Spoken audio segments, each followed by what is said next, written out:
Hey everyone, welcome back to Dad's Bedtime Stories. We are currently on the lookout for some new stories, so if you have an idea, you can have your parents write to me at dad.bedtimestories@gmail.com. I promise not to spam you, or you can fill out the form that you should be able to find in the link below. Even if you just want to write a letter and say hi, or let me know what you think about the podcast or what you want to hear more often, any feedback is welcome. And if you like the podcast, don't forget to share it or rate it and review it on whatever app you're listening on. This is episode 133, The Ninja Planet. Close your eyes, get as comfy as you can in your bed, and imagine yourself doing what the kid in the story does.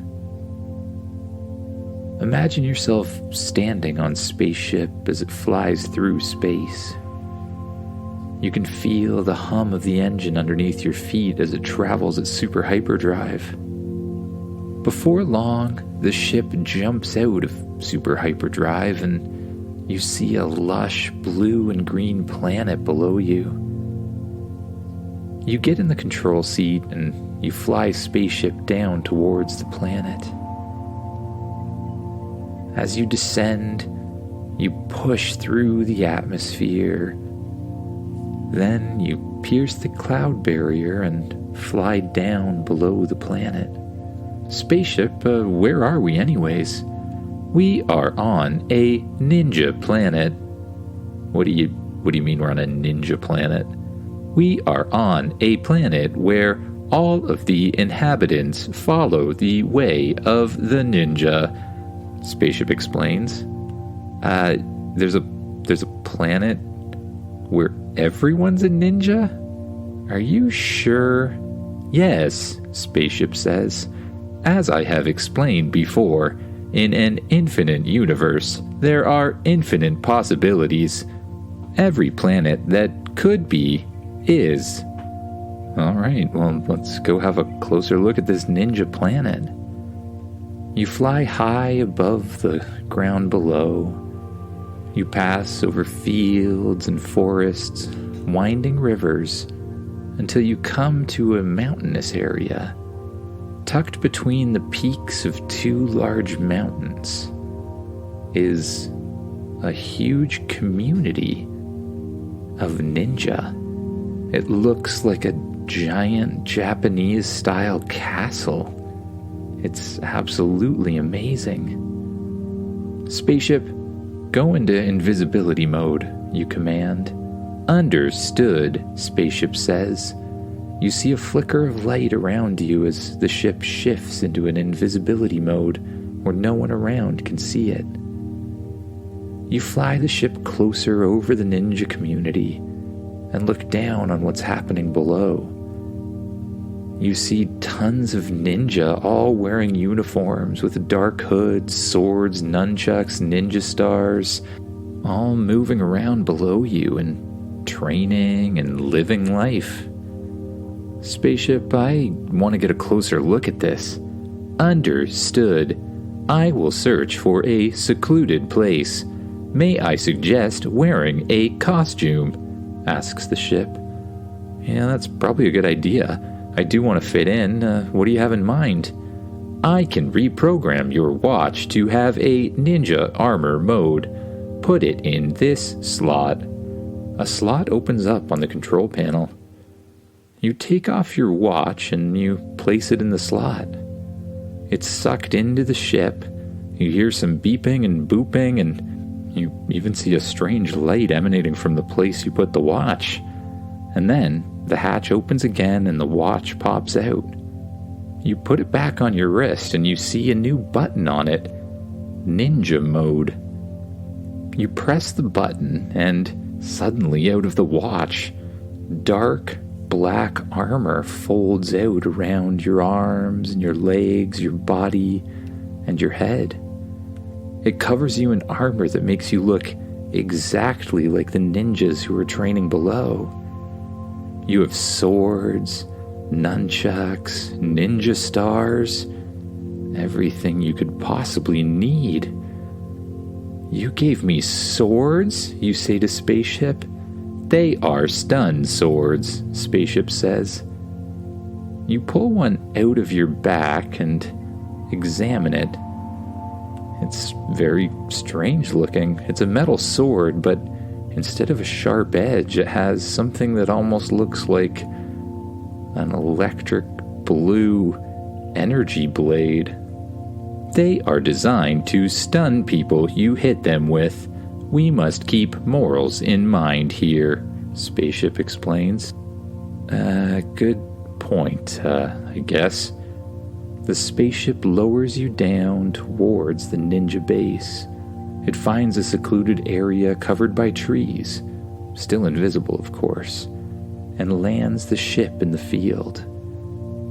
As the back hatch opens, it's as if a door is opening from nowhere into the inside of a spaceship.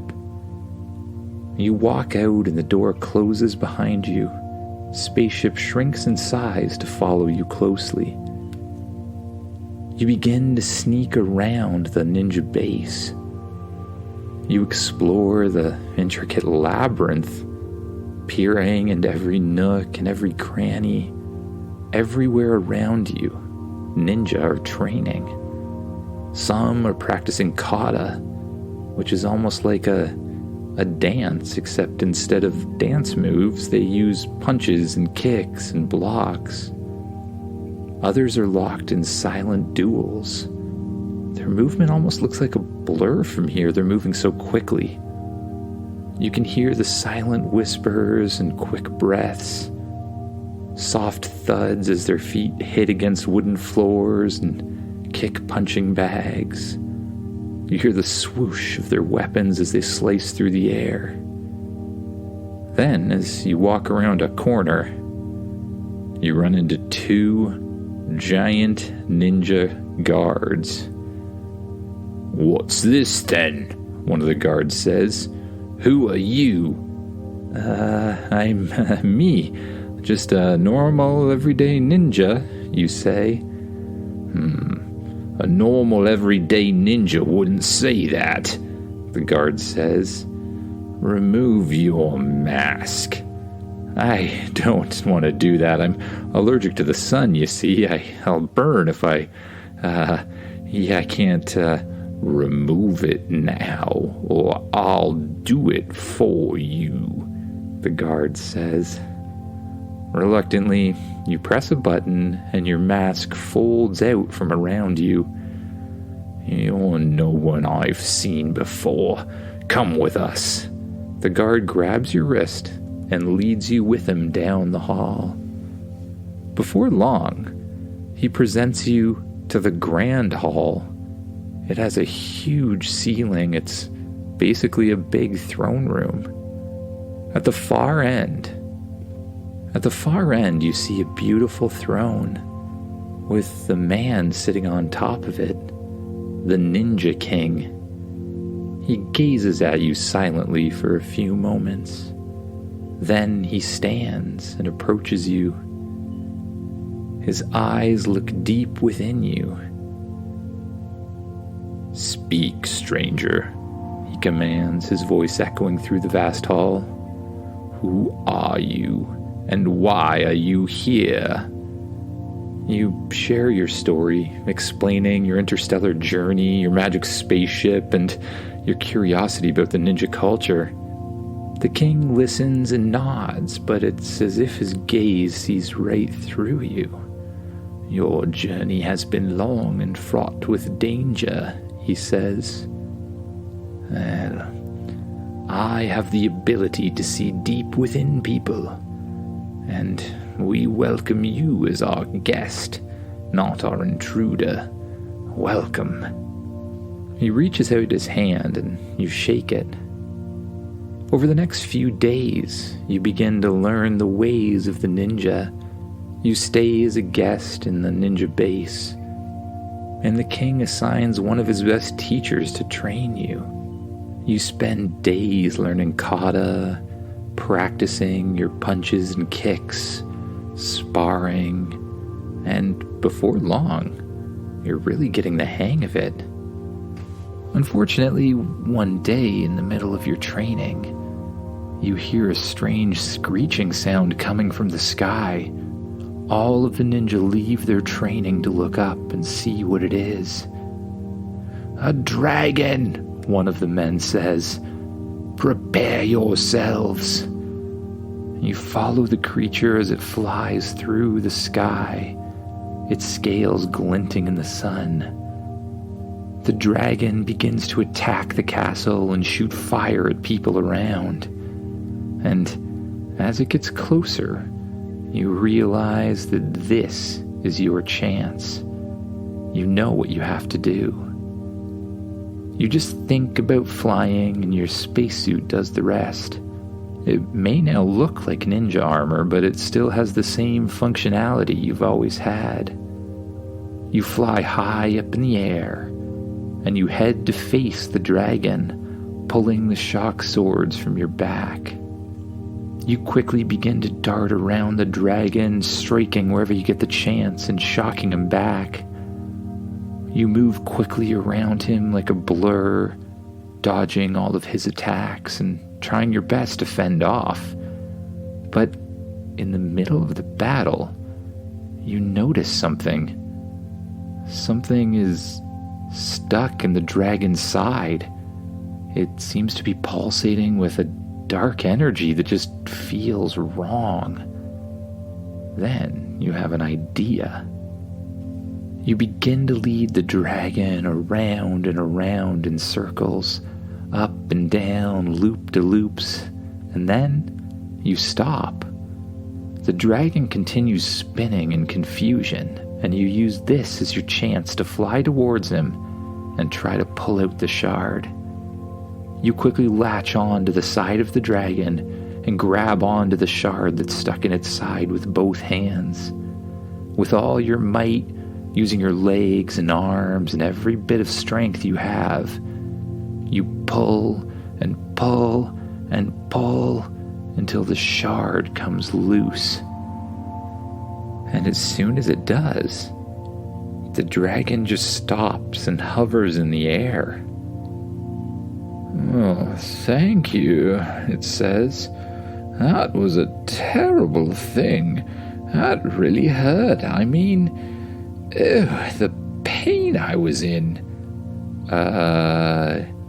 You can talk?" you say. "Of course I can talk. What would make you think I can't talk?" "Well, you just seemed like a mindless beast who was burning everything down, and if you could talk, it just seems like something you wouldn't do. That's all I'm saying." "Well, you've never had a shot in your side. That thing hurt, and it also made me feel quite evil. There's something else in that thing, I think." Well, I guess we better get rid of it far, far away. "Yes, that's a good idea. Come with me," the dragon says. The dragon flies underneath you, and you land on top of its back. It soars up through the sky and heads toward a distant volcano. The dragon gracefully weaves his way through the sky, almost more like a flying snake than a dragon, different than some of the others you've met. And as you come to the volcano, the dragon says, "What are you waiting for? Throw it in." Of course, you think. You throw the shard in the volcano, and as it hits the lava, a huge eruption shoots out of the top of the volcano. The dragon quickly flies away, but you see a giant plume of lava shoot up into the air. Luckily, the whole volcano doesn't erupt, though. You fly back towards the ninja base, and the dragon lands in front of the leader of the ninja people, the Ninja King. "Thank you. We no longer consider you a guest. You are one of us," the Ninja King says. "For saving our people, I award you with the highest honor a ninja can have, the badge of courage." The king puts a giant medal around your neck, kind of looks like a gold medal from the Olympics when you look at it closely. Thank you, you say.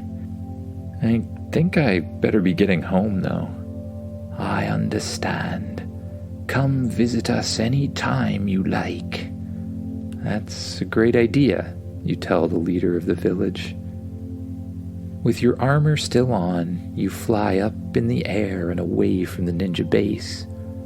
Spaceship meets you in the sky and opens up its back hatch. You fly right in and press the button on your watch, causing your armor to fold back into it. Spaceship flies up through the clouds, pierces the atmosphere once again, and blasts off into space. As it does, you just sit on the couch and you watch the stars pass by, like streaks of light rather than little dots. And as you do, your eyes begin to become heavy, so you just let them close. You allow yourself to sink deeper and deeper into the couch or the mattress.